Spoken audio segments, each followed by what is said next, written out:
secara baik itu secara konvensional dalam proses penyidikan, baik itu administratif, kemudian teknik dan taktik, dan tentunya tidak lupa secara ilmiah atau scientific crime investigation, dan tentunya nanti hasilnya akan bisa menjadi dipertanggungjawabkan.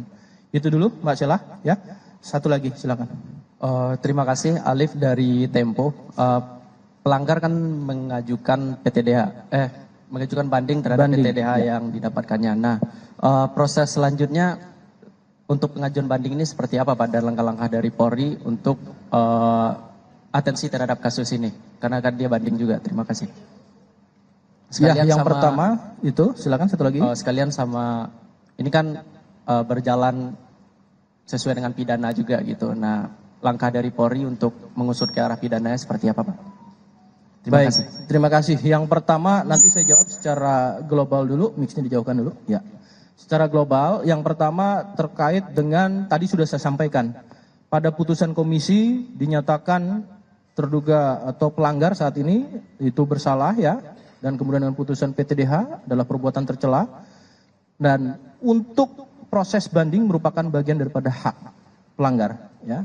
Tentunya nanti akan dibentuk oleh komisi banding dan akan dijelaskan mungkin nanti secara teknis adalah oleh Karo Watprov terkait bagaimana mekanisme banding dengan batasan-batasannya. Dan kemudian satu lagi, tadi sama dengan Mbak Sheila ya, proses penyidikan ini berlangsung dilakukan oleh Polda Nusa Tenggara Timur yang tentu masih dalam proses secara simultan dan kesinambungan, dan ini tentunya masih di asistensi terus dan bahkan diawasi oleh Kompolnas langsung, termasuk pemerhati anak dari Kementerian PPPA ya, kemudian dari Kementerian Sosial, kemudian dari KPAI ya, semuanya ini turut menjadi bagian melakukan pengawasan untuk kontrol sosial sehingga prosedur dan profesionalismenya tetap masih kita jaga ya.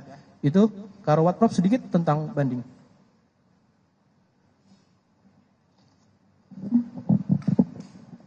Baik, terima kasih Pak Karopenmas. Simpel saja terkait dengan banding, bahwa sebelum putusan namanya terduga, setelah putusan namanya pelanggar.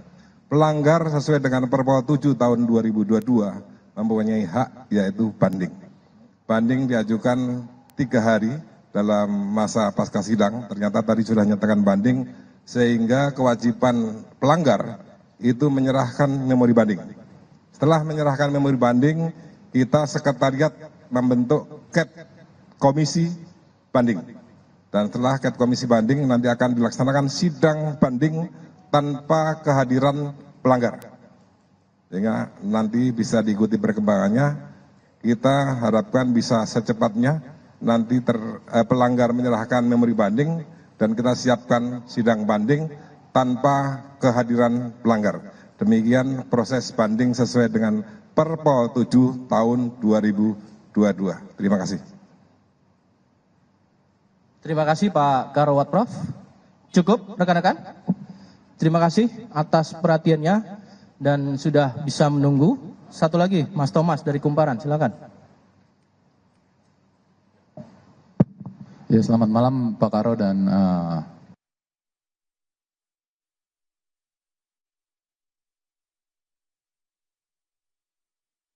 pidananya itu nanti tetap akan ditangani oleh dari Polda NTT ataukah akan diambil alih oleh Mabes Polri atau diasistensi atau bagaimana gitu? Ya. Terima kasih. Tadi sudah saya sampaikan bahwasannya mic-nya dijauhkan dari ininya. Ya. Baik, saya jawab terkait dengan penempatan khusus ya, di mana di ruang Patsus Biro Provos Divpropam Polri ini dilakukan telah dijalani oleh pelanggar sejak tanggal 7 sampai dengan 13 Maret 2025. Terhitung dari mulai 13 Maret setelah selesai dilakukan gelar perkara dan kemudian dinyatakan sebagai tersangka, maka sudah menjadi tahanan daripada penyidik Polda NTT, di mana rutannya itu kemarin adalah dilakukan di rutan Bareskrim Polri. Itu yang sudah disampaikan pada saat press conference yang lalu. Tapi terima kasih ditanyakan kembali. Cukup ya rekan-rekan? Baik, dari Kompolnas ada tambahan untuk bagaimana mekanisme hari ini dan mungkin akan disampaikan oleh Ibu Ida. Kami persilakan. Baik, terima kasih Pak Karopenmas. Saya mewakili Kompolnas bersama Pak Anam, Saida Utari. Seharian tadi kami berdua sama satu anggota staf mengikuti jalannya persidangan ini. Yang pertama kami apresiasi dengan Polri yang sudah melaksanakan proses ini dengan cepat, kemudian tidak hanya masalah waktunya, tetapi juga masalah berkenaan dengan materi dan sebagainya itu bisa diselesaikan dengan baik. Dan tentu saja semua persidangan dilakukan secara objektif. Jadi yang namanya terduga pelanggar juga tidak ada intimidasi, tidak ada prosedur-prosedur yang dilanggar selama terjadinya atau selama dilaksanakan sidang kode etik.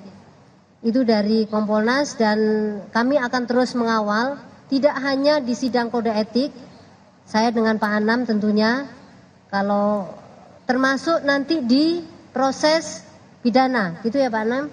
Ya, di proses pidananya kami akan terus mengawal sehingga proses ini berjalan dengan baik, dengan sesuai dengan prosedur dan termasuk bagaimana menyelesaikan